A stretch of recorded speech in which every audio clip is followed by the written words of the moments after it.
Bismillahirrahmanirrahim. Assalamu alaikum. Welcome to NEWSROOM. I'm your host, Khalid. But today is the 2nd of January 2024, and these are the stories that we have online for you and during the show, where we are going to decipher different aspects of our different social and economic structures that have been engulfing Pakistan since quite some time. Our first story, of course, as I said, concerns our economy, and it is the IMF board story that is set to review Pakistan's tranche a bit later this month.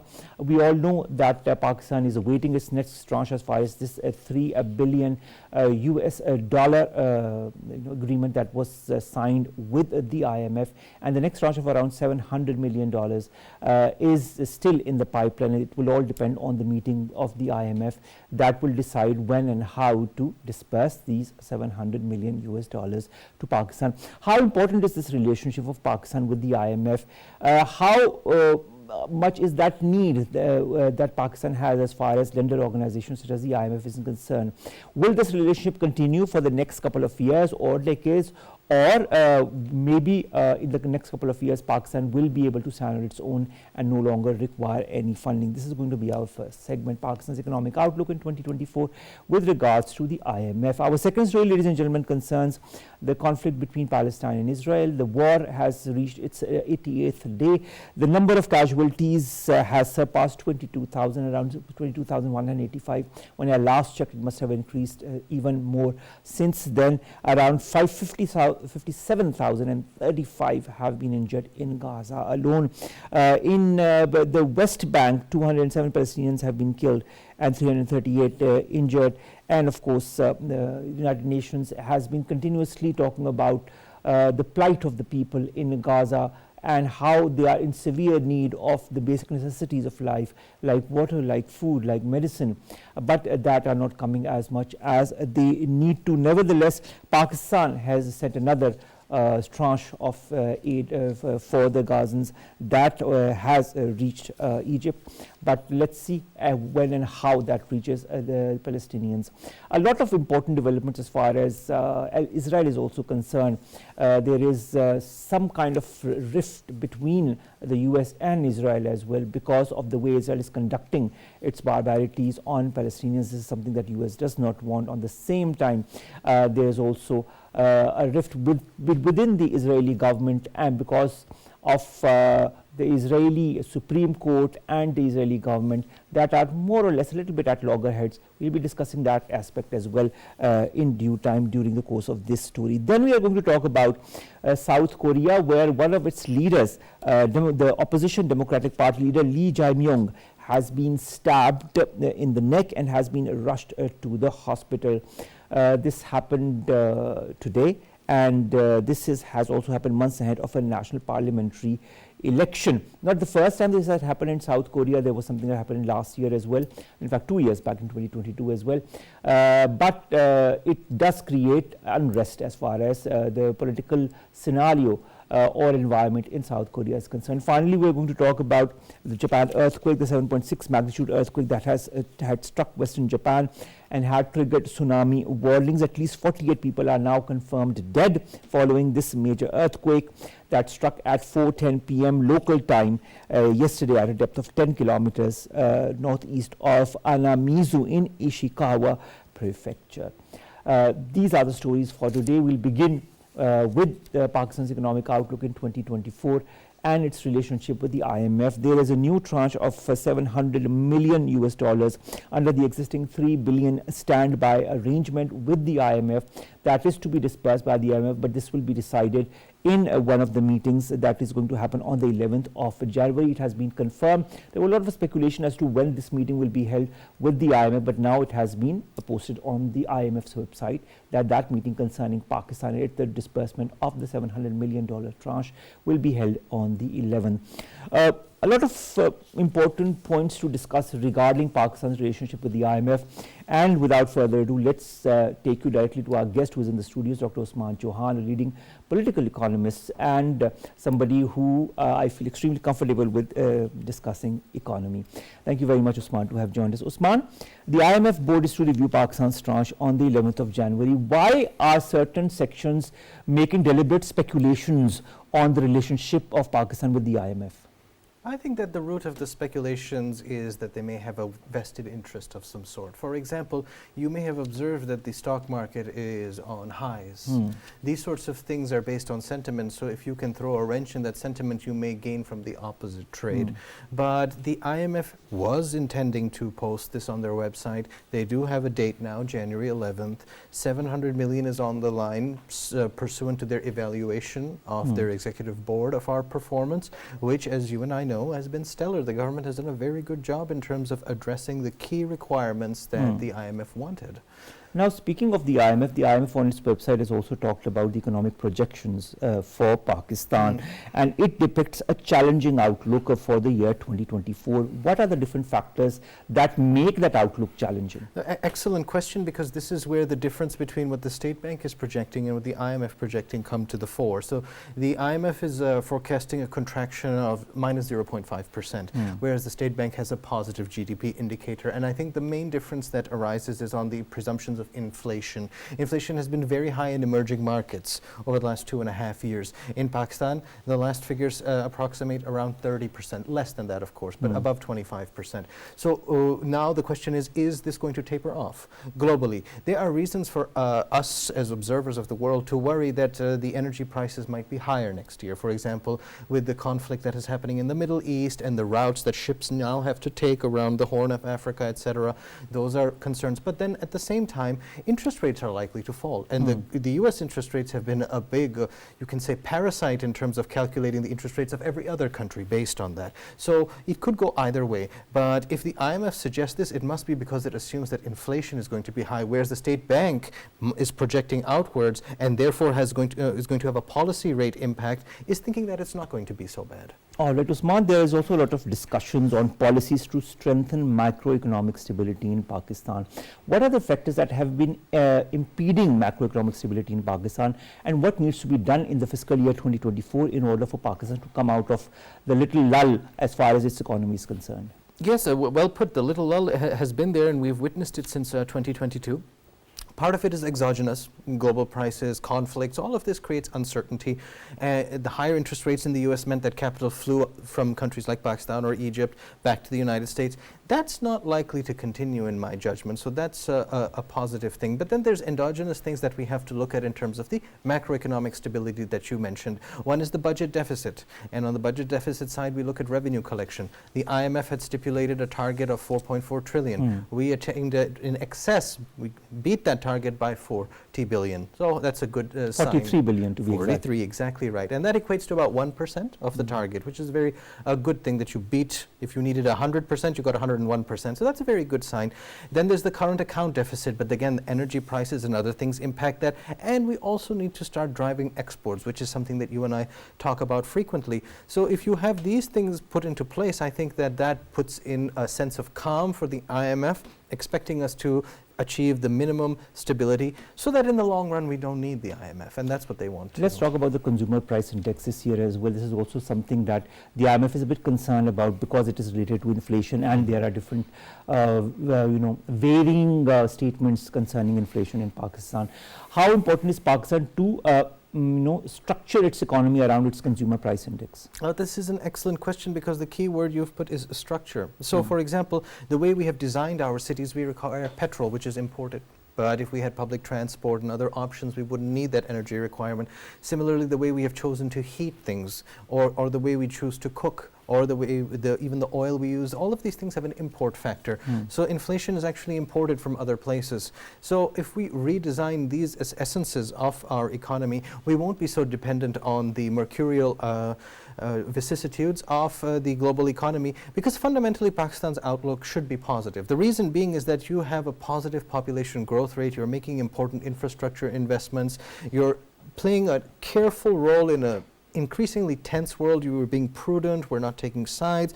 Everything is now auguring towards a better future for Pakistan, insofar as we deal with ourselves. But we don't live on an island. We are part of a bigger world. That's the problem. All right, now that I mean the day is coming near for the 11th of January for the IMF to decide when it's going to disperse $700 million. A lot of people are also speculating that once this tranche is dispersed to Pakistan, the next tranche that is supposed to be dispersed in March will be an easy go as far as Pakistan is concerned. Why is that? Because the initial part of any exam tends to be the hardest when you're focusing on how to do things.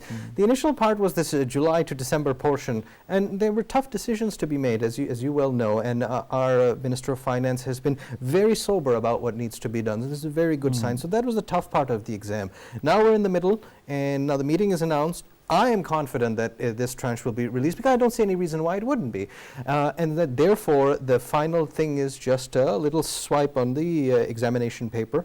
And that's good. My concern is, of course, that we, as our Minister of Finance has suggested, we may need to go again for a new program. That increases the dependency that you alluded to in your opening remarks, that we have gone to the IMF before. And so what is the long-term connection? That's a Usman, we've had 24 arrangements with the IMF since our relationship with the lender organizations began in 1950, and now you yourself have pointed towards the fact that we want to go towards another program for economic stability in Pakistan. Is there any possibility, maybe in the longer run, for Pakistan to come out of this whole circle of dealing with lending organizations such as the IMF? Yes, there is no other way. In the long run, we have to be a self-dependent economy, at least for the basics. There is no other future. And the path to that requires certain important structural changes. And we've discussed some of them, like the energy or the nature of our economy. But it also requires a different mindset, because it is very comfortable to go to the IMF, particularly in a tough situation, and have them tell us what to do. But it is important for us to think through how our economy should be run for our good, and then how we can help the world, be a positive force in the world. Pakistan has always had this mindset that we have to help other countries, so we have to put that into practice one day. And IMF will always be a detractor from that, because it has ideology, it has politics, it has to show the world that it's actually relevant. More and more countries are weaning themselves away from this anyways. In the long run, who is the IMF going to sell its grain to? Africa and us, and even Africa is developing. We'll be the last ones on the table, and then we'll be tired of it too. So I don't see a future for multilaterals in any case. Nathan Porter, the IMF mission chief to Pakistan, is quite satisfied with the way Pakistan has restructured its economy around the IMF policies. Now, he says that the actions and policies of the current government reflects its commitment to steer the country towards stabilization. How important is this steering towards stabilization once the elections are over and done with and a new government comes in place? Well, you're absolutely right. So the most important thing is that the next government sticks to this trajectory. We require in Pakistan a continuity across governments. Every time we have a change of power, we have a new visit from the IMF and a new discussion as if this country was invented yesterday. But it isn't. It is the world's 5th biggest country, and it needs some trajectory to go on, not disrupted so often. And so if the IMF chief is happy right now, or the country head is happy, that is a good sign. But we want, in every agreement we have of this kind, whether the IMF, whether another, that there is a continuity so that we can reach the target that is agreed to in the first place.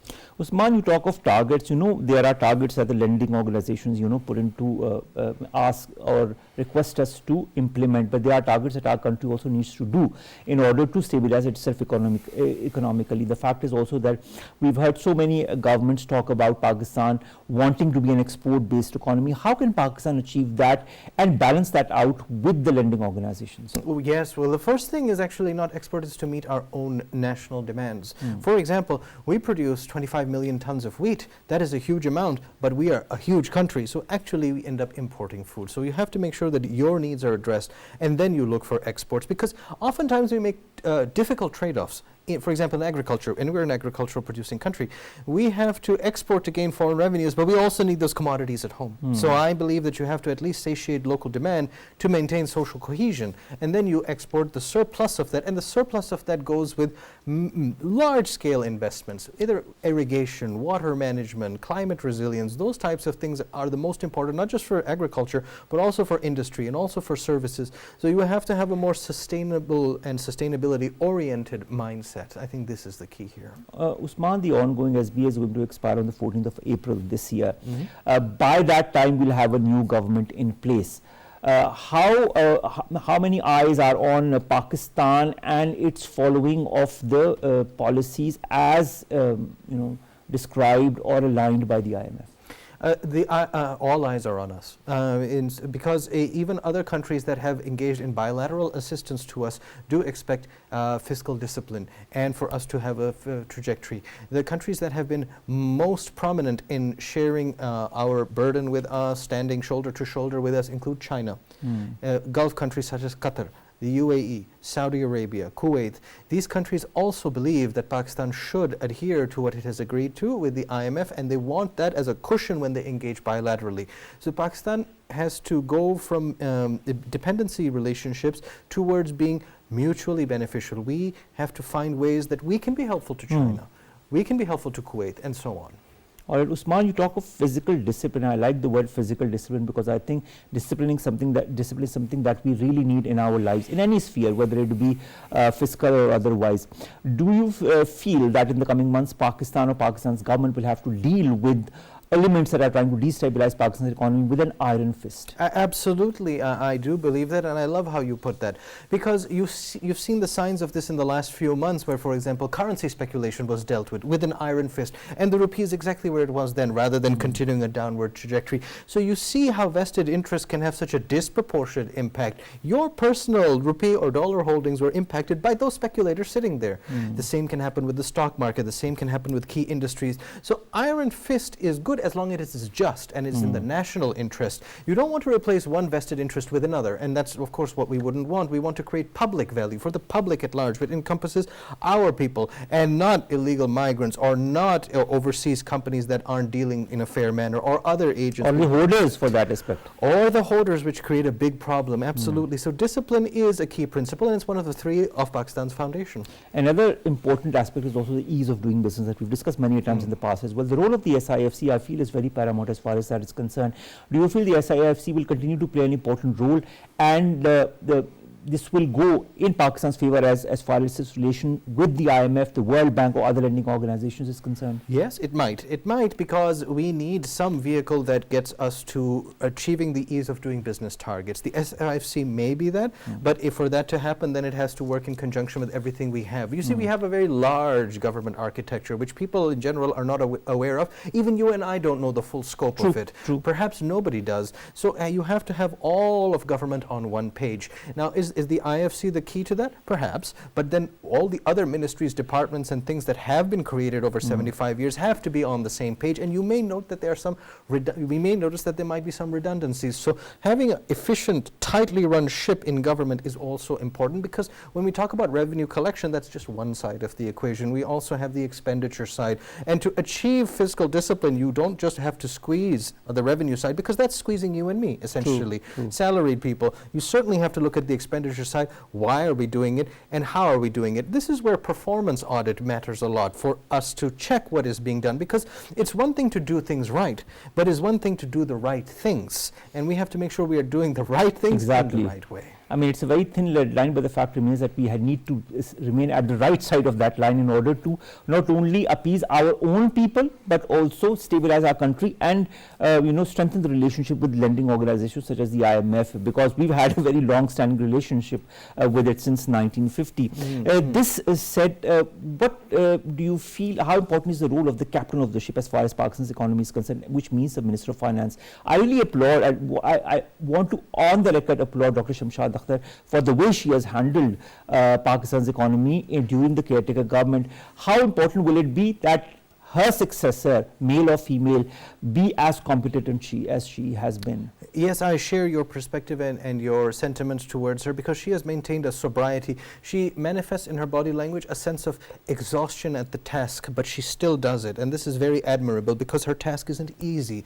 So one feels tired trying to lift things up, but then you actually do carry that weight and move forward. So I appreciate how she has been steadfast and very sober, that this is what you have to do. It doesn't matter what anybody is saying. If this is what we have to do, then this is what we have to do. And the other future finance ministers, they, him or her, will have to maintain the same sobriety when dealing with the economy, because this is a very sober and passion and you know, zeal towards doing the right thing at the right time, within the right you know, speculations, so that you know the results are how should I say, to say the least, fruitful.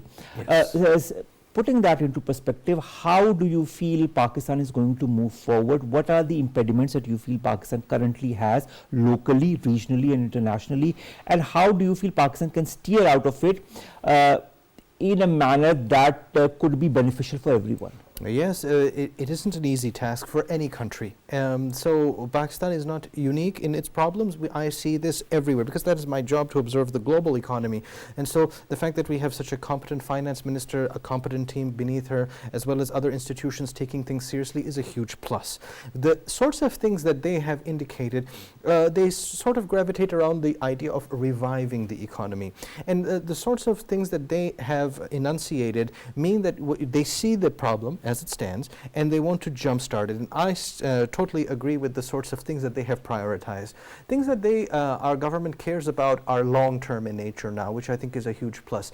They care about, for example, developing our capital markets. That is a very huge thing for us, because you and I should all participate in global, in national financial development. They care about infrastructure. They care about making sure that privatization occurs in an effective manner, to have these assets create value even after they are privatized. They care about public-private partnerships. This is actually what every country is grappling with, and I think that the fact that this government, and even in its caretaker capacity, has pointed these things out and is working towards it while adhering to the constraints set by the IMF, they're doing a remarkable job. You talk of long term. Again, I'd like to revert to the fact that a lot of times what happens in different countries is that when a new government comes into place, it normally just tries to change the policies of the previous government.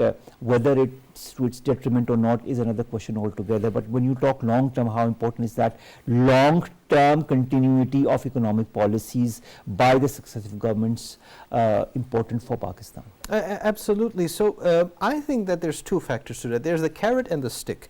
The carrot is that it would be nice if we had continuity. The stick is that the IMF is going to make sure there's continuity. So the fact is that you could do this in you could do this the easy way or the hard way. And I think the easy way is to get all stakeholders on board and make them recognize that their private interest cannot supersede the national interest. True. Otherwise, the hard way is that the IMF's conditions will be even tougher next time, and the continuity is going to be there. I'm more and more confident. I'm sure the IMF is going to oversee that Pakistan does the needful, as it has been doing. And I think the SBA itself was a wonderful initiative that the previous government managed to have, and now the caretaker government has managed to continue with the same policies that the IMF had. And let's see what happens after the elections.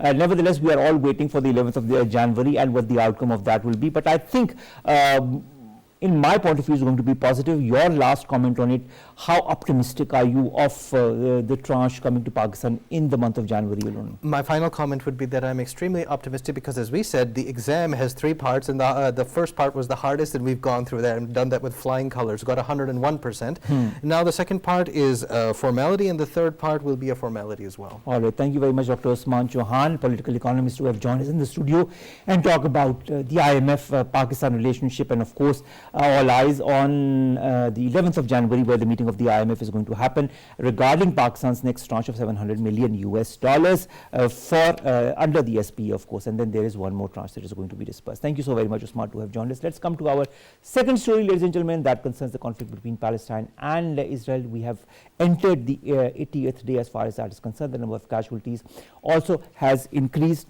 with time. around 22,185 Palestinians have been martyred, 57,035 have been injured in Israeli strikes on Gaza since the 7th of October. 207 Palestinians have been killed and 338 injured in Israeli strikes in the past 24 hours alone. This has been stated by the health ministry in Gaza. Also, there are violent Israeli raids in Azun and Jenin in the occupied West Bank as we speak. Half of Gazans are at risk of starving. The United Nations has warned as well. And more than 90% of Palestinians in the territory say they have regularly gone without food for a whole day, says the United Nations. 20% of the population is facing an extreme lack of food. This is also being said by, of course, this is a very important organization that understands food and security better than a lot of us. We've been joined in the studios to discuss more on that by Ambassador Nasir Ali Khan. He's a former ambassador and a foreign affairs expert. Thank you very much, Ambassador Saab, to have joined us. Ambassador Saab, today is the 88th day as far as this conflict, this war is concerned. A lot of cracks are appearing. Let's begin with the relationship between the US and Israel. We are hearing that Israel is going to retreat some of its troops back, although it says this is a routine matter, but a lot of analysts say that this is because of the pressure that the US is building on Israel. Is it so? To some extent it is, but 2024 is going to be an election year, so very few politicians will dare to annoy Israel in any way. However, there is tremendous pressure all over the world to be able to stop this genocide. And so obviously there is some effect that it has on the American government. It really broke my heart when I saw one hand go up to veto a resolution in calling for a ceasefire. So it's mixed signals that you get from the United States. Ambassador Nasir Ali Khan sir, why is the US so afraid of the term ceasefire? It's not that they are afraid of the term ceasefire. They are more afraid of annoying Israel. And the American, the Jewish lobby that exists All right. in the United States. Having said that, I must say that within Israel and in the Jewish community in the United States, there have been tens of thousands, if not hundreds of thousands of people who have protested against this. As far as Israel is concerned, their voice has been totally shut down. Any channel, a newspaper like Haaretz, a leftist newspaper, which used to continuously criticize the apartheid policies and was always talking about human rights, has also since October 7th changed its tune. There were cases like one of the correspondents of Haaretz posted a picture of a bomb on which she had signed her name, and there were other such cases where people were actually celebrating what is undoubtedly a genocide. So it's there are mixed signals as such. On the one hand, I'm sure there is a certain amount of guilt when everybody can see what's happening. There has never been a genocide like this in modern times, and it's absolutely unbelievable that in this day and age we sit here and we can tolerate such an act, you see. It will go down in history as definitely a very black phase. Let's talk about the power struggle by Netanyahu. If you know, the Israeli Supreme Court on Monday had struck down a highly disputed law that was also passed by the Israeli Prime Minister's right-wing government that rolled back some of the High Court's power and had sparked months of nationwide protests. There are also a lot of accusations by the opposition on Netanyahu's functioning as the Prime Minister. Is this war being used as a political tool by the current Israeli hardcore government and its Prime Minister? It is, but in a sense, they are hard pressed to sort of hide the incompetence. From the very first day, there were a lot of protests in Israel questioning how there was a lapse in their security and how 1,200 people, this for them was a massive event where so many Israelis had never been killed since the Holocaust in one single day. So there is that aspect as well. But throughout these different protests and all have virtually been blacked out, you see. There's this huge media onslaught of a lot of lies. If you remember, the babies killed, for example. Let's begin with that. 40 babies beheaded. And this was something which even the US president mentioned, although I must say a few hours after that, that was retracted. But you know, all over the world, it's shameful how even the mainstream media, even CNN mentioned this case of the babies. So you know, there's a lot of lies, there are lots of fake news that have been put out. There's a whole machine behind this. But that narrative is being accepted, is being lapped in by the people, isn't it? Especially in the West. I'm not too sure whether it's being lapped up by the people. I feel that there is a whole conspiracy behind this. There's a lot of control of large mainstream media. There's a lot of control of Western politicians, the head of the European Union, the Prime Minister of Britain, and the United States President. Not to mention our neighbor, Mr. Modi, actually expressed full support and called this counter-terrorism. And you know, a lot of Indians, they relate this to 26/11. So you know, they feel that they, apart from the fact that Israel and India have a strategic alliance for many, many years, but you know, it's the basic culture that has changed. And unfortunately, you can find this all over the world. You know, authoritarian regimes, a lack of a care for human rights, and a very, very selfish attitude, you know, the sort of feelings people now have about immigration. So it's a world that is that has become deeply polarized because of this very war. Deeply polarized, very, very selfish, because resources are limited and people are looking for scapegoats. You know, after COVID, there was a lot of economic pain. So, you know, as a result of that, not only governments but people themselves were looking for a reason for the hardships that they were facing.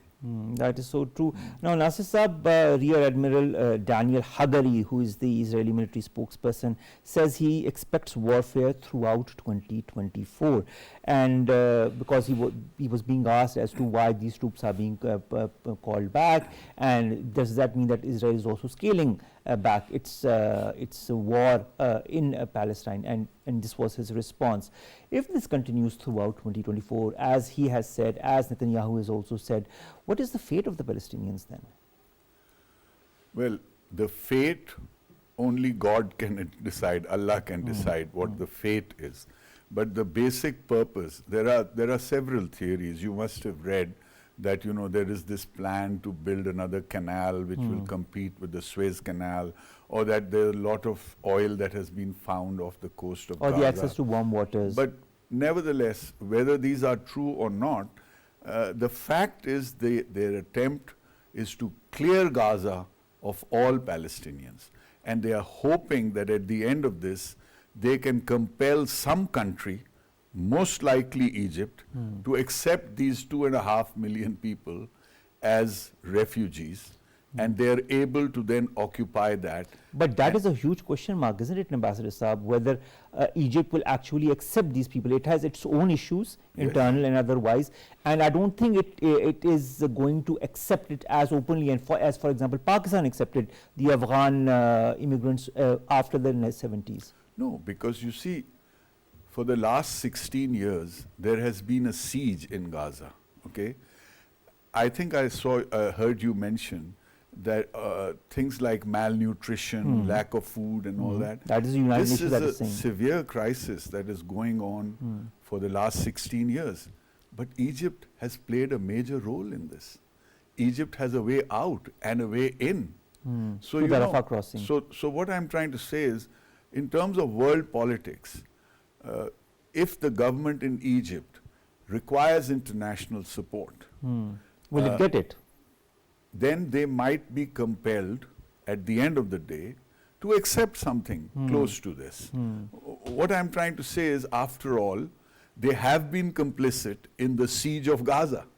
Have they not? But the fact is also, you cannot impose, such a huge number of immigrants to leave their own abode and then to go to another country. Whether it be the will of the Palestinians or the will of the Egyptian government, I think it's a two-way street as well.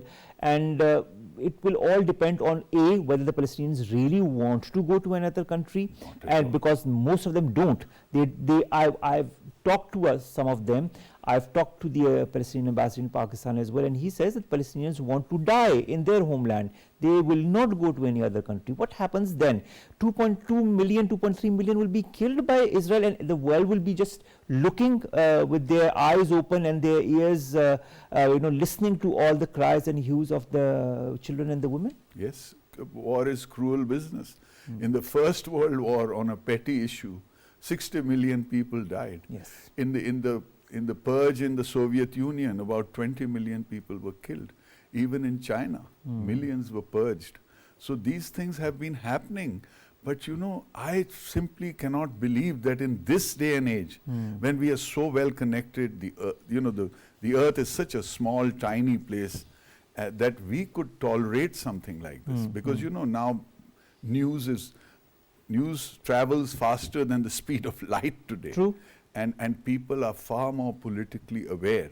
People realize the importance of basic human rights. This is something which will affect everybody. If you decide... It has already affected everybody in one way or the other, directly or indirectly. Yes, but if it becomes a norm that you are able to trample basic human rights, if there are examples of this in this day and age, then we are all at risk. That is true. Do you feel that all that Israel is doing doesn't come under the ambit of war crimes? If so, do you feel the International Court of Justice or the International Criminal Court cannot be, put into action as far as that is concerned? I was seeing this news that Israel's National Security Advisor has said Israel will not boycott the International Court of Justice case that has been launched by South Africa. Now, what happens now in the international courts? Do you feel some justice will come sooner or later? The short answer to that is that it will not come in the very near future because of the Western nations that are supporting Israel. But then at the end of the day, even basic, the first time that the defense minister said, we are going to stop their electricity, their water, their food, their gas, this itself is clearly a war crime. There is no doubt about that. Agreed. So one day, I think justice will prevail. It may not be in the immediate future.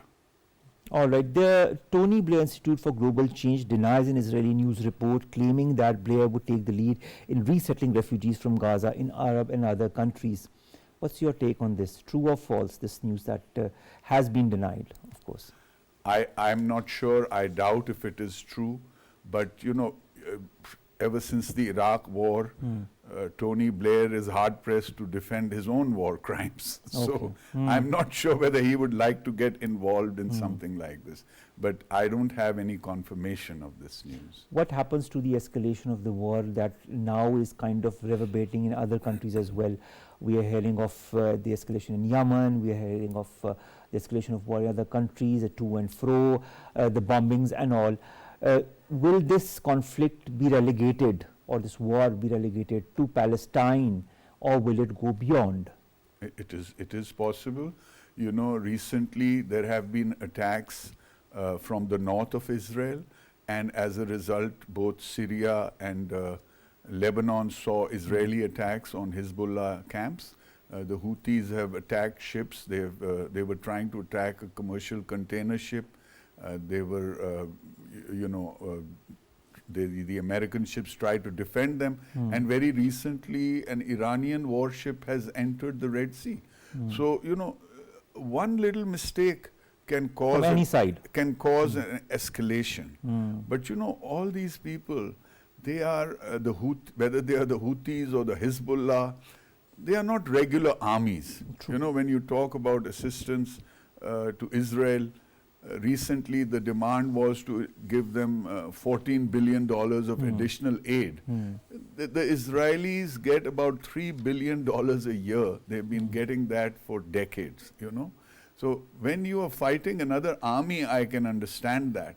But right now, it's baffling to see. The only reason could be that the military industrial complex can prevail upon politicians to sell more arms. There's no other rationale behind it. Exactly. Why would you need $14 billion extra to fight an enemy which is hardly firing back? You see? It's all maybe there are other elements that I might be understanding a bit, you understand a little bit more, but let's not go there. Let's talk about the Palestinian Ministry of Education that says 4,156 students have been killed in this war in Gaza. 381 schools have been bombed or damaged. Then there is the damage to the hospitals and the hospital infrastructure. And all those who are sick or are in need of aid are not getting that help because there's A, no electricity, B, there are amputations being done on children without any anesthetic whatsoever. There are so many other miseries that are happening on the sidelines of this bigger misery, that is the barbaric torture and killing of the Palestinians and the infrastructure destruction. Is this setting a precedent? I hope not. I hope not. I hope that humanity doesn't continue to behave this way. I really hope that this is a freak incident, and I really hope that, you know, people come to their senses, and at the end of the day, this is not allowed to continue. You know, it's unbelievable. It's an unbelievable genocide. It's murder right in the front of the eyes of the whole international community, you know. I certainly hope this is not a precedent that will be repeated anywhere else in the world. Do you feel, Ambassador Nasir, that Israel has slightly or kind of lost its carte blanche from the Western allies as far as the way it has been conducting this war against the Palestinians? I'm hearing that there are European countries like Belgium who are changing their tone on Gaza and are also calling for a ceasefire, countries that were not doing so a couple of weeks back. That's a very good question, because you see, at the end of the day, in these so-called democracies, public opinion will matter.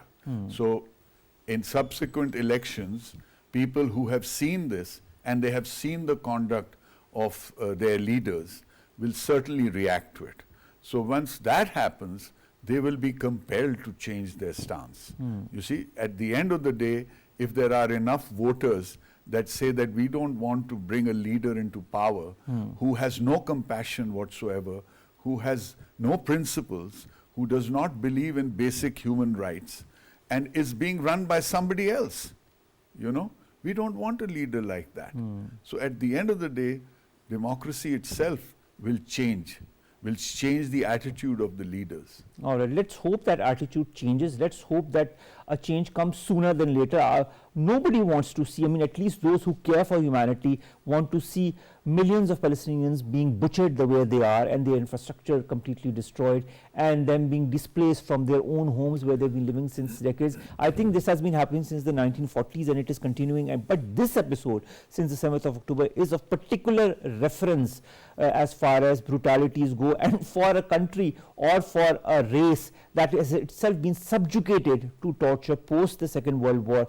I thought, and I'm sure you must agree with me, that they should have been the last people to inculcate the same kind of torture and barbaric mechanisms on another race just for their own power struggle. But this is unfortunately happening. Let's hope better sense prevails, as you yourself said, and let's hope that the governments at least through people power change their perspective. There are a lot of elections that are going to happen in the United Kingdom, in the United States, in India, and in other countries as well. Maybe that will change the perspective. Thank you very much, Ambassador Nasir Ali Khan Sahab, Thank you who have for joined us, having me. who have talked to us about this conflict that touches many a heartstring, but unfortunately many of our hands are bound because we can't do anything. We can only highlight what is happening.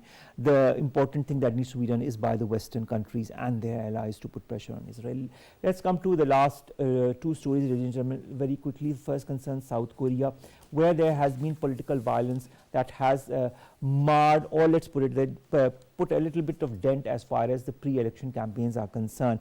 South Korean opposition Democratic Party leader Lee Jae-myung has been stabbed in the neck, and he was rushed to the hospital for treatment today, months ahead of a national parliamentary election that is going to happen in South Korea. The country does have a small history of such violence that dates back to 1948. In 2022, Lee's predecessor as leader of the Democratic Party, Song Yong-dil, was also attacked in Seoul by an elderly man wearing a traditional robe. In 2015, the US ambassador Mark Lippert needed 80 stitches after his face was slashed with a fruit knife at a forum discussing Korean unification. And in 2006, Park Geun-hye, the conservative opposition party leader, was stabbed while attending a political rally. These are just some of the examples of what has been happening in South Korea. We really hope that South Korea, for the beautiful, wonderful country that it is, will overcome this and will bring the culprits to book in such a way that these elections continue to be held in a smooth manner. Finally, we all told you about the powerful earthquake that happened in Japan yesterday, a 7.6 magnitude earthquake.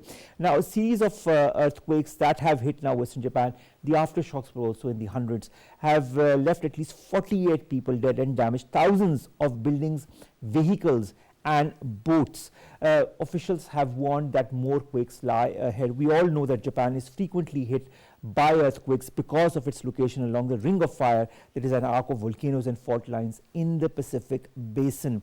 There have been reactions that have come from the world, including Pakistan. Also, US President Joe Biden has said that his administration was ready to provide any necessary assistance for the Japanese people.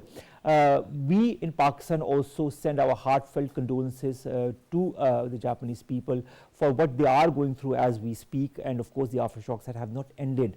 The fact is that this is an unfortunate event, and this has nothing to do with anything but for nature, and also this shows the power of nature that goes beyond the power of governments or of any organization, because nature has sometimes its own way of dealing with the issues or environments. Our heartfelt condolences, and of course we hope that Japan will come out of this crisis stronger. With that, ladies and gentlemen, we come to an end of today's news, and we'll see you inshallah tomorrow with news stories that matter to you, us and Pakistan. Till then, stay tuned. Allah Hafiz.